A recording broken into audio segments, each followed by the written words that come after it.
The concept is what we don't do anymore. We don't just have conversations with people where there's not an agenda. Right? It's like meeting a stranger in a parking lot or something, and then like, hey, you want to have coffee? Yes. Oh, so how you doing? How's your day? Exactly. Well, we are live here, Coffee with Humans, with my soon-to-be new friend, Christina. She's still actually a stranger. I only met her about 8 minutes ago. That's the essence of Coffee with Humans. Two people just bumping into each other randomly and then saying, hey, let's grab coffee. Before we got on the broadcast, I was thinking if we could have this discussion anywhere, where would that be? And I came up with we could be sitting in Iceland in a hot spring. Lovely.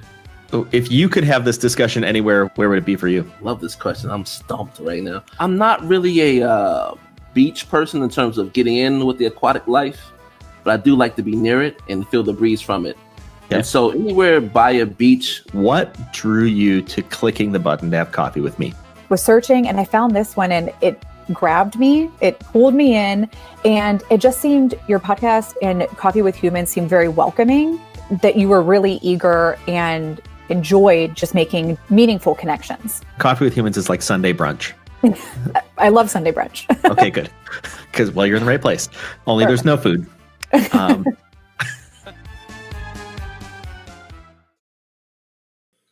All right, we are live here with Coffee with Humans with my new friend, Angel from the CEOconfidant.com. Welcome to Coffee with Humans, sir. You bet. Thank you. Thank you very much for having me, and thank you everybody who's watching us today. So we were talking a little bit before the broadcast that you are in Texas, and I'm in Northern Illinois. Exactly. Okay, cool. And you use you apparently live stream every day, you said. And for our viewers and listeners, I know nothing about you. I know that I typed those words right down there. Okay. And we're meeting for the first time. So that's good. That's good. Why are you here? Exactly. Why are you here? Why do you care? Of everything I could be doing today, why am I here with Jason Todd? Well, obviously it's an honor to be here.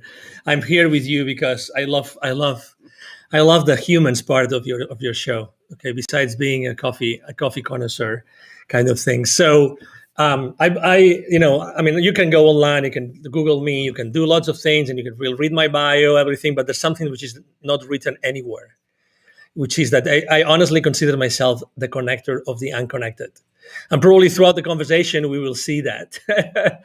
So when I saw humans, and I'm originally from Spain, we love coffee. We love short coffee, the espresso coffee. And throughout my entire life, I've always been surrounded by coffee. So with those two words, connecting coffee or connecting humans through coffee, I think it's a great experience. And you know what? Actually, on my journey to connect the unconnected, coffee has always been there. Always. All the time. So that's beautiful. Thank you for having me. Well, I'm excited to have you. And you signed up some time ago, which I'm just due to scheduling considerations, I'm booked out several months in advance. So I really appreciate the fact that you would stick around and click a button to schedule out 2 or 3 months in advance and then show up for it. That is remarkable to me. It is. And I appreciate it. So you're the connector of the unconnected. You've given that some thought, it seems, to distill it down to that. Please, absolutely. So, I was born, back in Spain a few years ago, right? And since very early on, my mom and dad, they had no international experience whatsoever. They didn't speak any language. My mom is a teacher. My dad is a business person. And they made me study foreign languages. And that was really the beginning of the journey of it's starting to connect the unconnected. Fast forward, I worked in, conducting business and developing business in so many different countries, blah, blah, blah. Right. I left corporate America 5 years ago. And I started reflecting about what I had done with my life, literally. Because, when you leave like a corporate setup where everything is is very structured and you have a support system and everything, when you are on your own, things change completely, and the first thing you have is fear. You have fear, and regardless of what you have done in your life in corporate, you still are fearful. And then I started to literally write my blessings. Someone told me, hey, why don't you sit down and literally write what you have done throughout your life from a professional perspective? And I started counting the countries I have done business and the people I had connected with, and blah, blah, blah, blah, blah. And the reason why I had left corporate America, actually, one of the main reasons, besides being with my family more often, because I was traveling all the time, all over the place, was starting my nonprofit. And actually, I'm the co-founder and president of a nonprofit called Wisdom for Kids. And we help underprivileged kids in Latin America become entrepreneurs using their local resources. Why is that important? Because for many years, and unwillingly or without noticing, I had always been seeing those two different worlds. The worlds of the CEOs, the worlds of those CEOs of subsidiaries of large corporations present all over the world in those 30 plus countries I conducted business. And when I was in Latin America, I lived in Latin America for 10 years, I was always seeing those kids in need. So I said, oh my God, if it's not me, who's going to do it? Who can connect those two worlds if not me? And that's why I started to launch this. I'm co-founder. So that's why I consider myself the connector of the unconnected. And on top of that, the cherry on the cake, and you just mentioned it, Jason, it's so funny, is that 40 years ago, one of my first clients was a TV network from Spain, 1.7 million people watching it, blah, blah, blah, you name it. And they said, okay, so we would like you to help us expand our business. They were from Spain, in the US and in Canada. And you know what? As we are meeting today and, working out the details and everything, we happen to be here at this conference. Why don't you start conducting interviews? Literally, that's what's happened. That's what happened.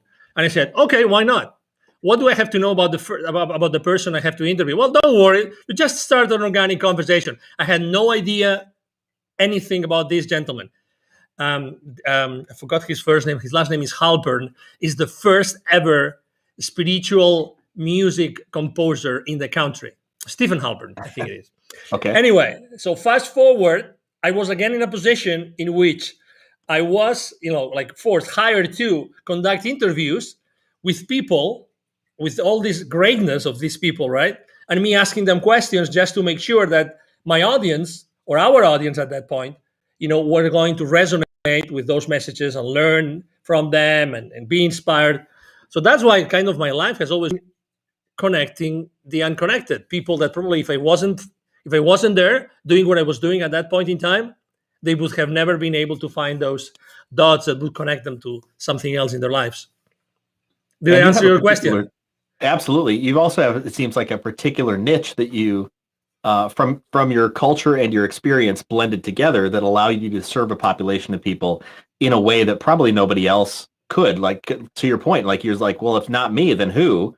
You're sort of perfectly positioned for that, it seems. Yes. And obviously, again, as anything else, you have the excitement and the passion and the idea and the concept, but then it has to become a reality, right? Then you have to start developing it. You have to start working on the workshop, how to do this, how to do that, right? I mean, for the kids in need. And then how do you connect, CEOs of corporate companies, with the underprivileged, all these kind of things. You have to work out the details.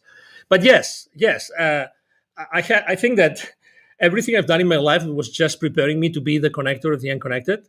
And I keep on doing the same thing. And I always think that there's a reason why I'm connected with people. And there's a reason why I'm here today. And I'm sure that someone will be resonating with us, with what we are saying today. And I'm probably going to take action on some part of their lives that maybe they procrastinated on. I don't know. But that's the beauty of a conversation, Jason. Yeah, I agree. It seems that in agreement with you, it seems that people do have a certain thread that seems to carry out through their lives. And that thread becomes clearer the older and the more experienced, right? And I don't think it's older and experienced go hand in hand, but the more experienced a person becomes in their lives and assessing who they are, that thread of continuity, which is it's that character, it's the character and the skill and the interest that kind of all comes together, and it comes together in every aspect of your life. And that's what you stumbled upon. And you've said it so eloquently, the connector of the unconnected, which having that level of clarity means that you've done this a time or two. Thank you. Let me tell you why right now I'm having chills. A guy that has a 12-minute combo, something like this. He's an extraordinary, a podcaster, just as you like you. And he asked me on one of his podcasts interviews. He asked me, "What's that song that has been around with you for your entire life?" I had never been asked that question ever. And suddenly I realized, and listen, you will not believe this, Jason. The song is from a band called Supertramp. Do you remember Supertramp?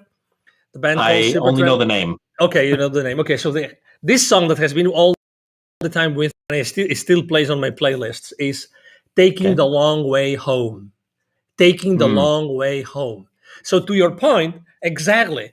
It's as if I had all my life going to those places, doing those things, meeting all these people as a long way to go back home, to go back inside myself to find exactly what I was supposed to be doing. Isn't it amazing, Jason? It is amazing. And it seems a path that's necessary. I feel like people want to short circuit that path. And I don't think it's possible to short circuit the path for one. I think you just stumble across some level of some pseudo kind of like pseudo home. It's like, that, and then you eventually find like, that wasn't where I was supposed to be. So I think it is the searching that a person must go through to be able to find what you've found. But isn't it funny that you don't, if you ask me like 10 years ago, well, maybe not 10 years, but 10 years ago, I wasn't searching for anything. You know what I mean? Mm-hmm. I was just living my life. And sometimes when people ask me, hey, what would you tell your younger angel? Little angel, hey, I always say the same thing. As fascinating as my life might look, is little angel, take more risks. Don't overthink it. Take more risks. No, honestly. Yeah. Honestly. So, because also when you are in a search, it's kind of, you are in a search, right? I mean, you are there. Okay. But maybe, and that's one of the things I actually very often, when I coach people is, are you really looking around you right now? Are you really listening what's happening around you? That's why I'm enjoying so much this conversation. You're so much into what I'm saying and to what comes to your mind after what you're listening to what I'm saying, that amazing things are just popping up that were not, scheduled. I mean, we don't have a script, literally. That's true. There is no script. There's no script, right? I see this beautiful, tree behind us, right? This extraordinary, overlay that I really love because there's coffee and there's a heart and it's orange, which is part of my corporate color as well. So branding, so wonderful. Well, I appreciate that you see that, and that does tell me a bit. You've kind of been here, done that. You are experienced in a lot of different areas to be able to have that clarity, because not everybody sees that type of depth, I think, to these types of conversations. And to your point, Coffee with Humans really is about connecting people together in a very intentional way, because I believe that as people, we should be about creating great things. And when we can come together intentionally to create something good things happen. Just the fact that we ended up in the same place and then set a similar direction, and it's random. I mean, you could call it random, right? I mean, I'll have coffee with anybody, but every time I have coffee, I literally I go, okay, like I want to see something good come out of this, and it's never failed. It has not failed once to have something good out of it. And that's, I think, the power of just being intentional and having that clarity and focus, which is clearly what you do with your Connecting the Unconnected, which maybe you weren't thinking of that earlier, right? But it's Never. your DNA. It's what's coming out of you. It's like your fingerprint, right? And Exactly. And when you look back, you're like, oh, that I can see that was from me. I can see that was generated internally. But it is that it is that what's this?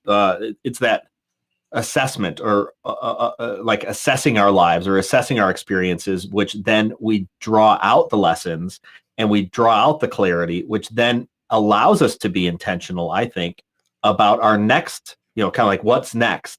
We have to be intentional, or have the opportunity to be intentional about that. And so, I mean, I started my own company 5 and something years ago. Before that, I was working for many corporations, mostly American, although I'm European. But guess what? The Connecting the Unconnected came up to my mind only 2 years ago. So the north of the country a little bit, so that's going to resonate with you, the Adirondacks.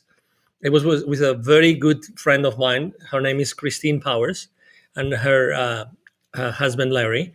And they have a great retreat center. They have something called the Philosopher's Camp.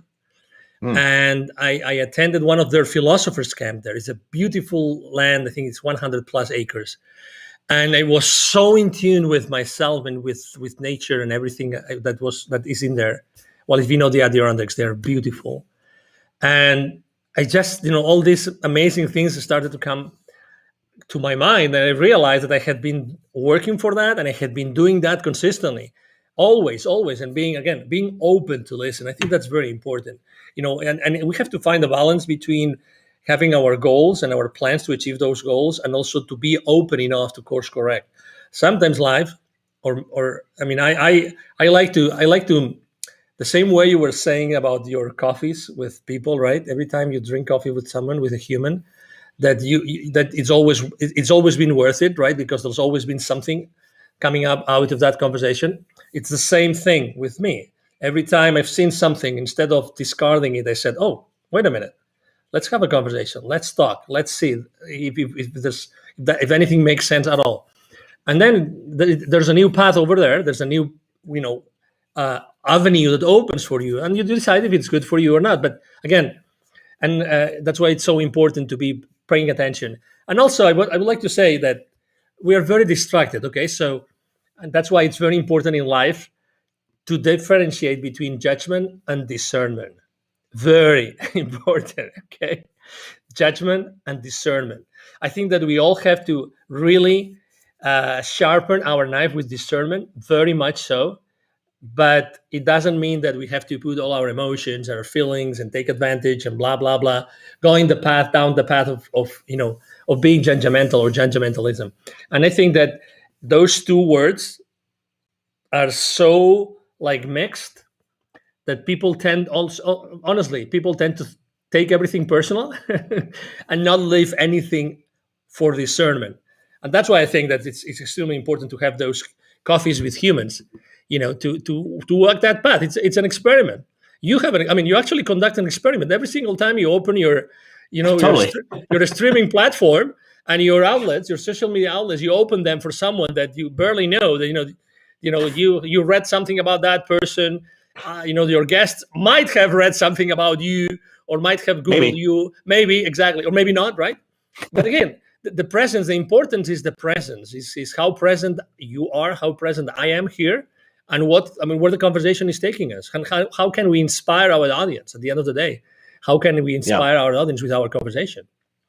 Yeah, you used a very interesting and intellectual word that is not used very often, is in my estimation, the word discernment. And I love how you bring a distinction between judgment and discernment. And I think definitions, being very clear on definitions, is very important, especially as we begin to talk with one another and as we begin to produce things. So discernment, break that down for me and for our audience on what you mean by discernment. Yeah, discernment I think some means people don't know what that word is. Well, I don't know in your own words. Don't give us the dictionary definition. Exactly. I was going to say. I don't remember having ever, read the definition of discernment. But for me, discernment means not taking anything by the face value. That's what discernment is. Discernment means that according to your experience, according to your heart, your soul, when you are confronted with a situation, you are able to differentiate. You are able to take what is important from what is not, without having to actually put your, let's say, to compromise your emotions and on that process. Okay, so that it's not the ego that kicks in and immediately you are in a position. Okay, so we can continuously be in a discernment position and decide, okay, so what I'm listening is this and that. I'm not necessarily in agreement with this or that, but I understand both positions. This means being in a position of discernment without taking. You can be more in agreement with one side or the other, but you don't take at that point. You don't take a specific position, or you don't compromise. I like to use compromising the emotions, because when you compromise your emotions, actually, I think that you're taking this to a completely different level, and then you lose part of your rationality. And I think it's extremely important to keep that rationality going, because otherwise, I think that you see what has happened in the world for the last 12 to 14 months, 16 months already, which is everybody's taking sides, right? So you're either inside A or inside B, okay? And if not, you're nowhere, right? And then there's going to be another reason to be inside another side A and another side B. I'm so against this. That's why, again, adding or having the title, having the word humans as title brings all of us to the same place. We're all humans, okay? We are all humans. All humans. We have had different lives, different experiences, but at the end of the day, we are the same thing. You see this plant here? So it's probably made of the same things that we have been made. The funny thing is that, I talk to my plant in the morning, in the evening. Sometimes I talk intentionally to the plant, and sometimes the plant responds to me. Why not, right? So, but we are all part of the same thing, and that's extremely important. That's why I think that discernment should be a word that should be in the forefront of many conversations today. I see that you, connecting a handful of things here. One is this idea of, we're all humans. And that's actually why this is just named Coffee with Humans. And you mentioned this being an experiment, which is totally true. Last April, I felt just sort of in my soul, and part of it was for me and part of it was what I was sensing out in the world, that people were feeling disconnected and not only disconnected, but that was leading to just bad mental health. And I said, if you want to have coffee with me, I'll have coffee with you. The only rule is no sales calls. And I just threw out a LinkedIn post. And from that post came all of this. And I purposefully did it just down and dirty. There was like a black background. There was no header. There was a logo in the corner. It was bare bones on purpose because I was testing what is the value of this? Because if the value is the fact that this has, a cute background and a picture that I took, it's pretty shallow. And no one took exception with it. No one cared what the backgrounds were. And I've been incrementally adding on more production. We are just people trying to make it through the day. And I wanted to make a place to connect just people together. It's just humans. And even the word coffee, it's like, I happen to like coffee, but if, I had one guy contact me once. He's like, can I be on? I don't like coffee. It's like, of course you can be on. It's coffee is not specifically coffee is not the issue. It's this idea of sitting down with another person and enjoying being present in that moment to then connect with another human being out of which great things can happen. You also, this idea of discernment and judgment. I wonder, and I don't know if I haven't given this any thought, actually. It's just off the cuff. Please. Which is discernment seems to be a pre-analysis, whereas judgment seems to be a post-analysis, right? So something comes at us. Discernment allows us to decide what judgment to then take on it, right? And back to, I think you said it's like it's the collection of all these things. It's your skills, your experience, it's your paradigm that allows you to discern something about an issue, right? After which we need to do something with it, and the doing something is we're acting out of judgment. We analyze out of discernment, we act out of judgment. And what if, and that's the big question, if I may, disrupt you a little bit. So on what if we don't want to do it? You know what I mean? What if we don't want to take the second step? If we just want to let it go? And I would like to actually suggest, if I may, a book. It's obviously it's not my book, but it's a book I went to on a spiritual in Venice Beach in Los Angeles a few years ago. Yeah. And I asked the owner of the store, spiritual bookstore, and I asked what's the most popular book was at that time The Untethered Soul by Michael A. Singer. Okay, so I recommend this book because it talks exactly about this. It's an amazing story. This guy has an amazing story. Unfortunately, he doesn't give interviews. Otherwise, I would exactly. Thank you. Otherwise, I would recommend you. I wish I could interview this guy because this guy is brilliant and his story is brilliant. And he has many different books besides this one. So the Untethered Soul speaks about this, about why do we have to always leave inside of us some sort of footprint of everything that happens around. So this discernment, actually, I consider discernment to be a tool that helps us actually protect ourselves. It will be, obviously, it wouldn't be an understatement to say that we are as humans, we are beings, so we are animals, so we live in survival mode most of the time, right? So we are supposed to live, for a long time, and that's why we continuously, we are aware of so many things to protect our species, our life, right? But in reality, as you know, for instance, we have this wonderful thing called smartphone, which distracts us all the time, all day long, every single day, right? Yep. So, but that kind of distraction, unfortunately, is not the right thing, right? It can help us, but as you all know, and if you have watched a very interesting movie with many different former C-level executives of these large, social media companies called Social Dilemma. They speak how they don't allow their kids to have cell phones or smartphones, and they even put duct tape to their cameras in their phones and in their computers, right? I wonder why. But anyway, what I'm trying to say is, why don't we? Are we obliged to really make that comment, make that judgment, that additional step? Are we or are we not? My conclusion is we are really not, but I think that socially speaking, it's considered awkward when you don't make that judgment. Imagine you are 3 or 4 of your friends all together drinking beers Friday night, right? Let's say, or whatever you want to drink. Or if you don't want to drink anything, it doesn't matter, but you're all together and you start talking about something. Imagine that at some point, 3 of you decide not to make a judgment about a specific situation that the 4th has brought up. He would say, "Hey guys, what's going on?" So silence is so important. Yes. It's so important that silence has become socially awkward. My mom says, and my mom has always taught us a lot of different, sayings, because she's a school teacher. So she has this saying about silence, which is, silence is the land of the strong. Silence is the land of the strong. And there's so much truth in that. There's so much truth in that. And we underestimate them. I'm having chills again, Jason. we underestimate it.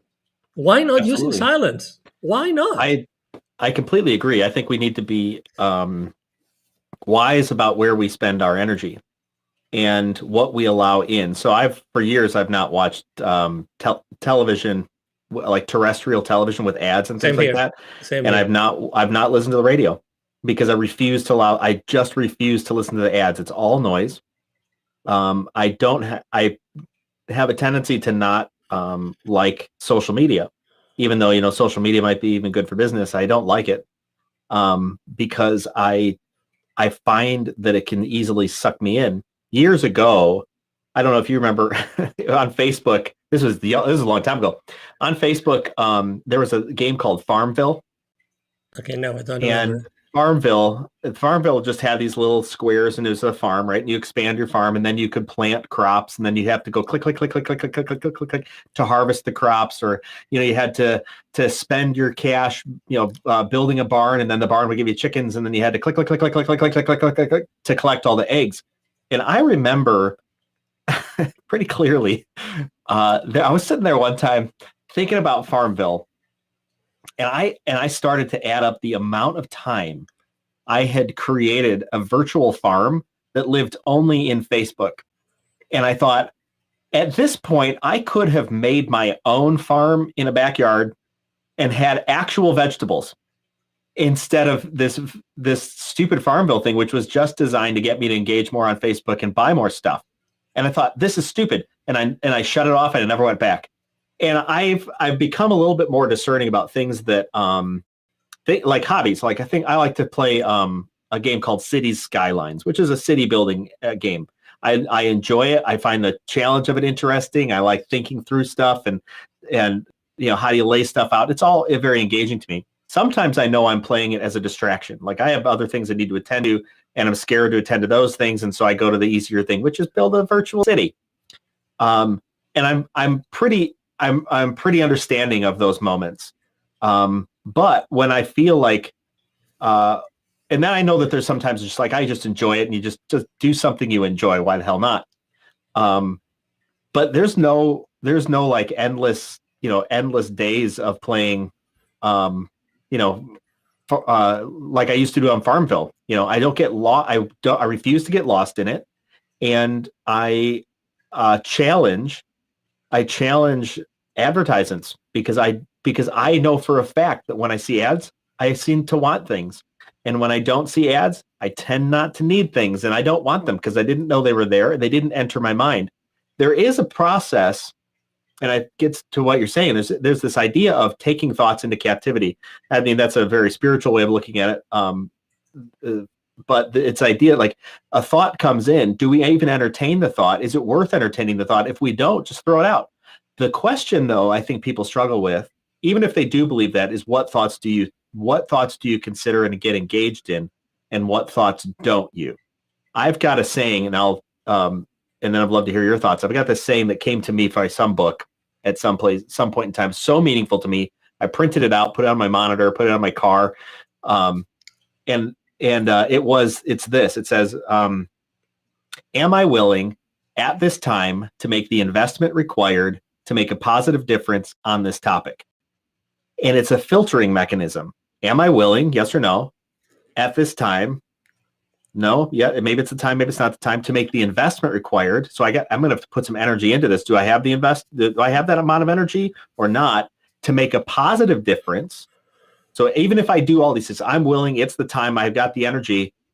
And is it even going to make a positive difference on that particular topic? And it has kept me out of conversations, to your point, where it's like, I'm not willing, and I'm not going to judge it or not. I'm just not willing. I don't want to, or I don't have a significant amount of investment to make in this. So I'm out. Like, why entertain that? I got other things to do with my limited amount of resources during a day.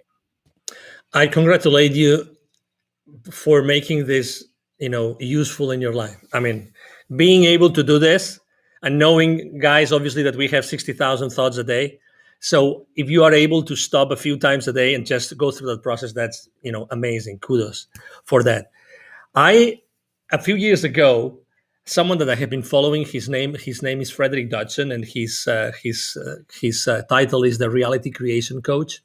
He launched an app in the App Store.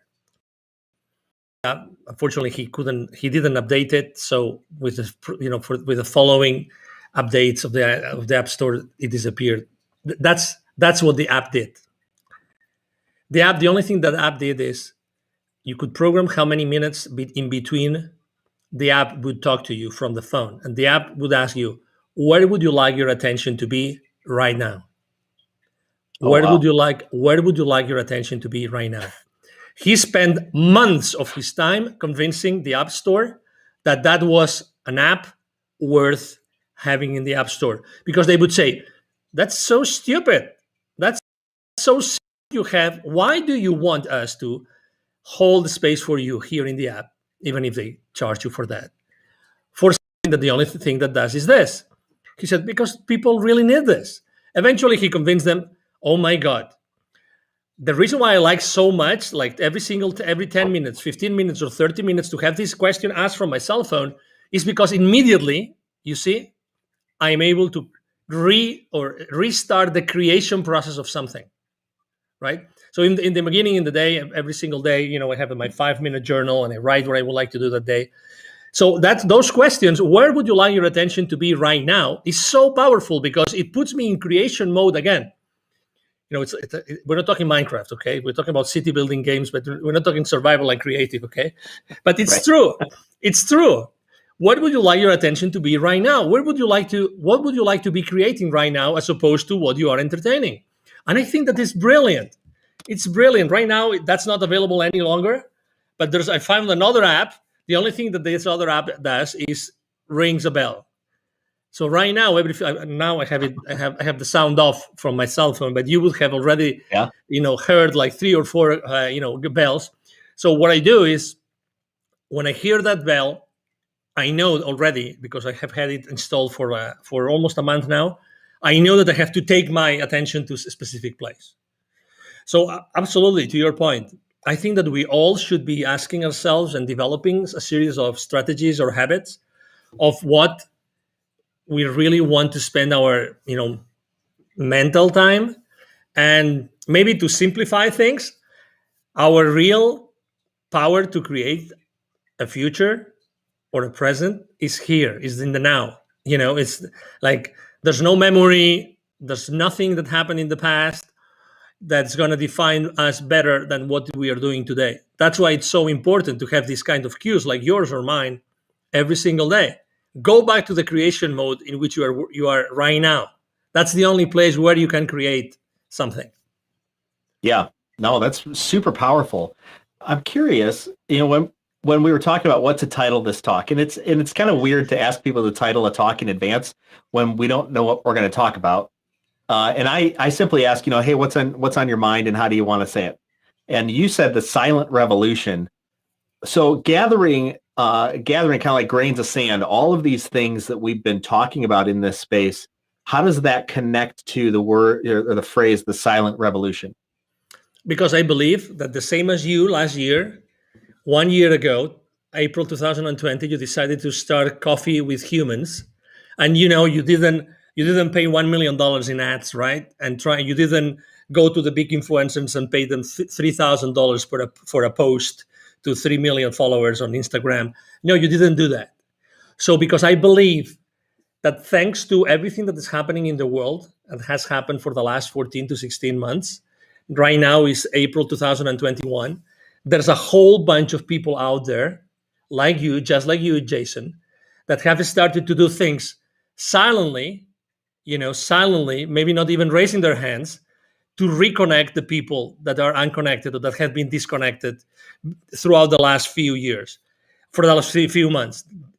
You and I have acknowledged that there have been so many bridges burned for the last 12, 14, 16 months, that, those bridges rebuilt.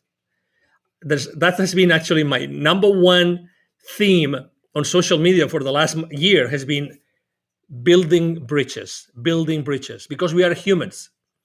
If we forget about the rest of the noise around us, that we have nothing to see, really, honestly, we don't have anything to see with that noise.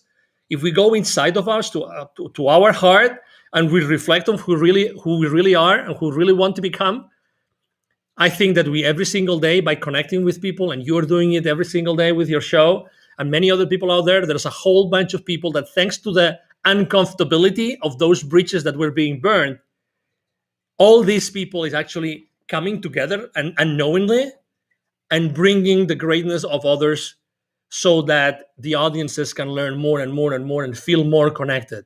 We desperately need to help the people that unfortunately have been disconnected or feel totally disconnected or even unconnected from the world and from the rest of us. It seems to me also that there are people who don't know that they are unconnected or disconnected. I agree. How do you see that? Yeah, it's true. But it's like having one of those controversial conversations, right, on social media, in which, I don't know about you, but for instance, I have 5,000 followers on Facebook.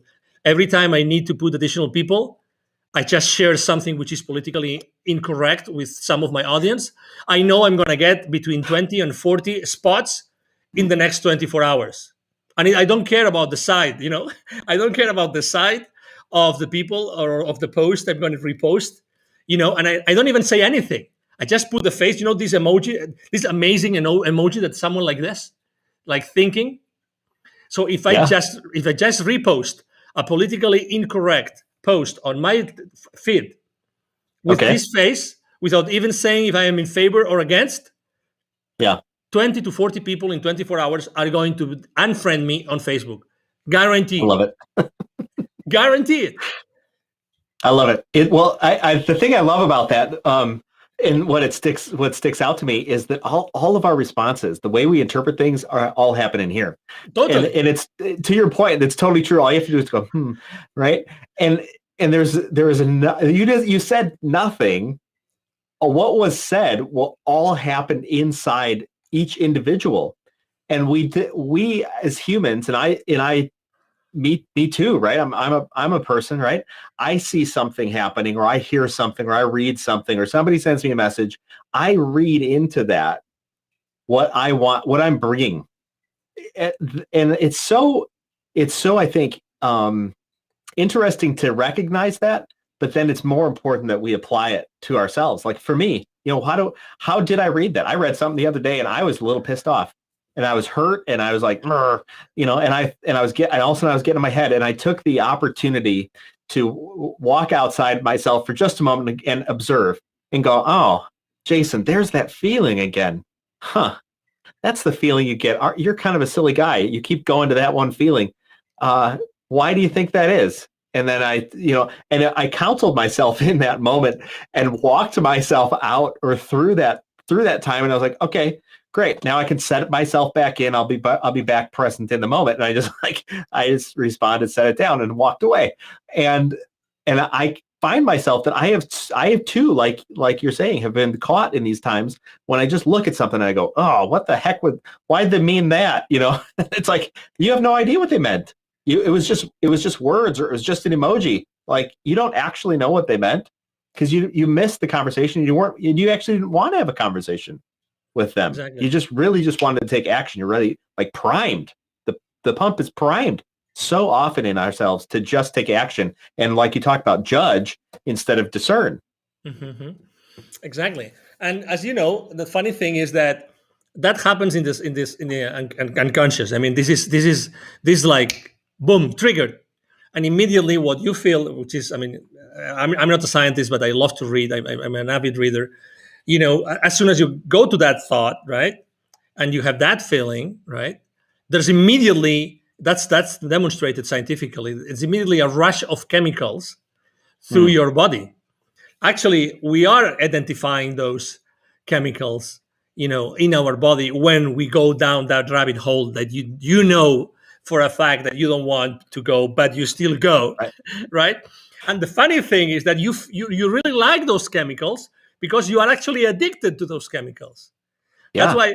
That's the beauty of this app. Where do you want your attention to be right now? I mean, if I could, it would be like every 5 minutes. I think that we should tame ourselves. Yeah, tame. Yeah, it makes sense.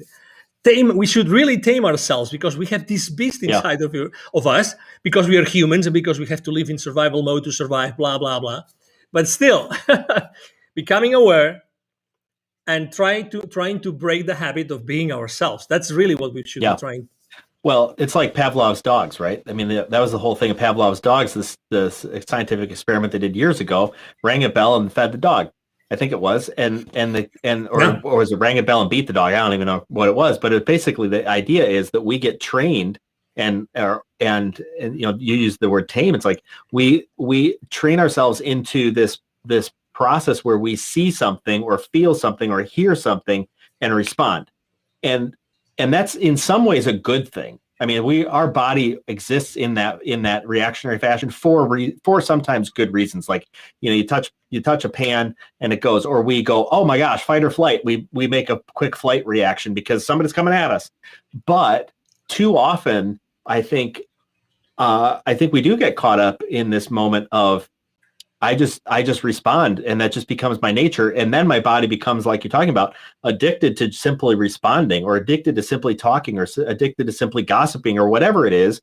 And we think that we're making progress when really we're just, it's like we're stirring this soup, but we never eat it. It's like we don't even know, and we're just allowing anybody to put something into it. And we just keep stirring, stir. Oh, you have a thought? Oh, I put it in, right? Nobody would make any good food that way. And every chef will tell you less is more. So I think one of these lessons, and I love what you talk about, is how do you regain attention to be able to create the reality that you want to create? For me, that is a huge takeaway. What process, what habits do you put into your life, like a bell or something else, that helps you regain attention to create the life you want to create? So powerful. Thank you so much. No, please, anytime. And I think that obviously practice. It's like when you have your first kid. I have 3 kids, and you don't have a manual, and I neither know if, my parents were great parents, but they didn't have a manual, and they did what they could with their 5 kids. I've done my best with my 3 kids, and I'm still going. So it's the exact same thing. It's practice, practice, practice, practice.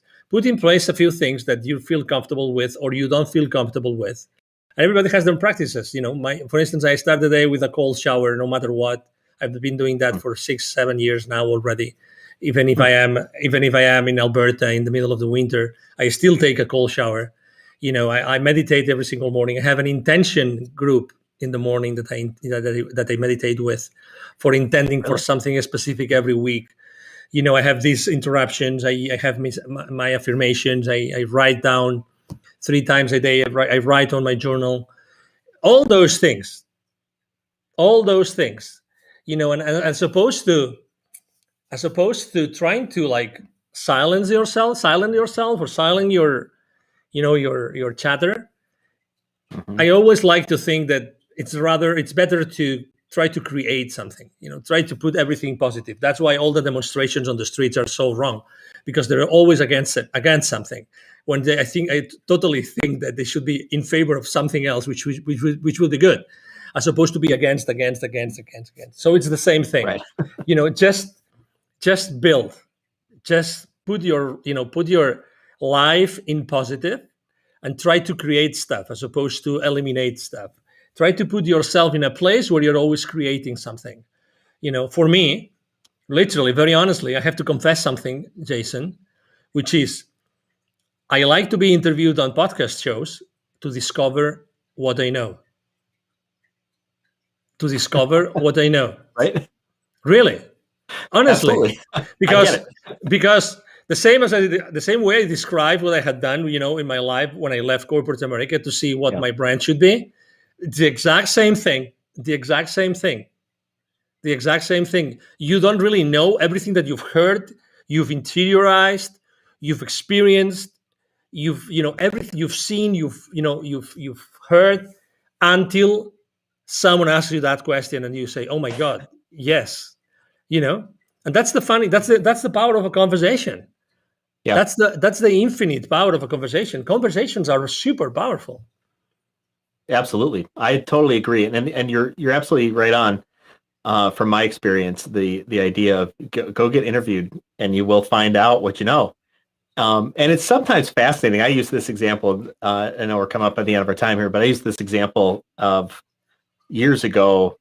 I remember I was talking to some guy who was having trouble getting stuff done, and I was like, "Have you made a list of what it is you need to do?" Because he kept talking about all sorts of stuff. Have you made a list of what you need to do? And he's like, "A list?" And it's totally like earth shattering to him. And instead of going, "Oh, you dummy, you don't know how to make a list," I thought, "Oh, there's a time when I remember as a highly capable individual, a sales exec, I would, to figure out what I need to do, I write them on these little yellow Post-it notes, and like just tiny little things. I mean, just a tiny Post-it note even. And then I fold it in half because I didn't want to get my pocket sticky, and I put it in my pocket. And at the end of the day, I'd have this like plethora of Post-it notes. And I start going through them like, "Oh, I didn't get this one done," or "Oh, I did get that done," or "Oh, oops. Oh no, I forgot a Post-it note." And how absurd it was that I was still functioning at a high capacity, but had no idea how to make a list. And fast forward to today, it's like when I've got lists, and if I'm ever questioning what to do, I make a list. I was working with a gentleman this morning, and I'm advising him on his business stuff, and I'm the keeper of the list. It's just like there are simple skills that sometimes we forget that we have, and then like you, sometimes it requires like a kind of a reset. It's like, wait a second, let's make an exhaustive list of everything that I've done and all the things that I know, and then when you stack all that up, you're like, wow, like you've done a lot, buddy. You're good. It's like, it's okay. And I think sometimes we need that moment. And whether it's a podcast or whether it's a website or whether it's recounting to someone, like, here's the things I've done and here's what I know, and own that, because I believe that allows us to be more confident. And back to this idea of discernment, I think it allows us to be more confident in our discernment and in our own judgment and our own wisdom, which then allows us to go about being, I think, more intentional and and creative and doing the things that we trusting our gut, right? And doing the things that we want to do, and just knowing like that's you're on the path. Yeah, and I would like to add a note that has been like, in the surface of what you were just saying, and probably in the surface of everything we've shared today, which is compassion, self-compassion, self-compassion. Okay, I mean, I am a pretty, as you probably can see, a upbeat guy and everything, and I like to use the sense of humor all the time as a way to increase the compassion levels with myself, because I tend to be extremely hard on myself, and we don't realize but when we are hard on ourselves, guess what? We tend to be hard also with everybody around us, and that's terrible. Again, because that adds an additional level of a layer, an additional layer into our days in our lives, which is totally unnecessary and does not add anything positive to our lives or the lives of the people around us. And I think that we really need to feel like, we have to consistently throughout the day, we have to feel like, okay, I just let loose, I'm just with myself here, breathing, just listening to my heart, listening to my breath, and continuing with the day. But hey, guys, life's too short to be, or for being so hard with ourselves. We've done and accomplished so much. Totally. Just acknowledge that. Totally, and that's where I think sometimes some people might hear this conversation from two guys who seem to know what they're talking about and think, boy, I got to kick it into gear and turn life into productivity training. Which it's not. and sometimes, and I know this to be very true myself, sometimes the emotional exhaustion is so high that it's like, I have enough emotional capacity for myself and nothing for you. And so, I'm not going to accomplish the things that I intended to accomplish because I do not have the capacity for it. And that's okay. I'm going to leave grace for myself. I'm going to leave compassion for myself. And I'm going to sit there with the little boy sometimes and go, it's okay, buddy. You'll get in the game. Like you'll get in there. You play a little bit harder. It's fine. Right. I think I know for myself, for sure, I have lost sight of that in times. And like you say, my level of criticism for myself is pretty high. And it can get high for other people too. And that's just, it is a shame, I think, sometimes, a detriment really. And Totally. Actually, I think prevents us from taking the time to really dig into some deep work that happens inside our hearts and inside our minds, inside our souls, because we twist it around and turn it back into, well, just go be productive. And that doesn't work, because productivity eventually runs out, like we saw in COVID. It's like, be productive doing what exactly? The place is shut down. Like, what do I do now? Exactly. And a lot of people ask that question because they had such an eye on achievement rather than, I think, just how can I be a person in this moment? If I didn't have to achieve, what then? I could just go talk with people and meet with people and make the world a better place, which I think we all intuitively know, just like you found out. We all intuitively know what that might be for us. We do. We just aren't quiet enough to listen to it, and then I think we don't trust it. And I think also, and this is what I love about Coffee with Humans, what I love about talking with you. Sometimes when we find ourselves in that moment, the answer really is, hey, go find somebody else, because you need somebody else's input, you need somebody else's wisdom, you need somebody else's processes, and to be able to come up with a different outcome. So I think when people spin and spin and spin and spin too long, they need somebody else to come in and say, hey, here's, hey buddy, have you thought about keeping a list? And like, oh my God, a list. Hey, have you thought about just not responding to that stuff because it's not important? Have you thought about what you want to create because that's what you want to do? I think, and I think this is probably what you do as a job in part, is how do you influence other people? And there's a learning process obviously for yourself in that too, it seems. Oh, absolutely. Yeah, everything starts from ourselves, from myself, from inside of me, getting to know myself, and again, being compassionate. I mean, everybody. I mean, again, you cannot blame the world for being how it is. The only thing that we can control is ourselves and the way we look at the world and what we can do to change it. That's it. If we want to change it, if we want to change it. And innately, I knew I wanted to, and that's what I have done. What I have done in my life, and I keep on doing it, and I keep on, helping people to do that, and connecting the unconnected. At the end of the day, you do the same thing, the exact same thing, Jason. Yeah. Well, Angel, this is fantastic. I really so much appreciate you being here on Coffee with Humans, and likewise, I honor you in this space. Thank you. For our viewers and listeners, Angel and I met just a little over an hour ago, and we knew nothing about each other prior to then. And we've I think talked about some really great life-changing subjects. I know I've taken something from this, and I trust that you have too. So me too. Absolutely. Thanks for joining us.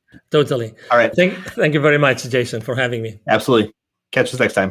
Bye. Thank you. Bye-bye. One of the things I love about Coffee with Humans are the raw conversations I get to have, meeting new people just like you. If you or someone you know should be on Coffee with Humans, go to coffeewithhumans.com.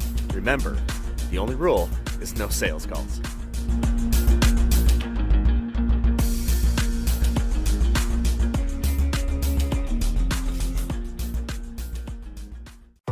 This has been Coffee with Humans. Subscribe to get updates or click to have coffee with me. coffeewithhumans.com.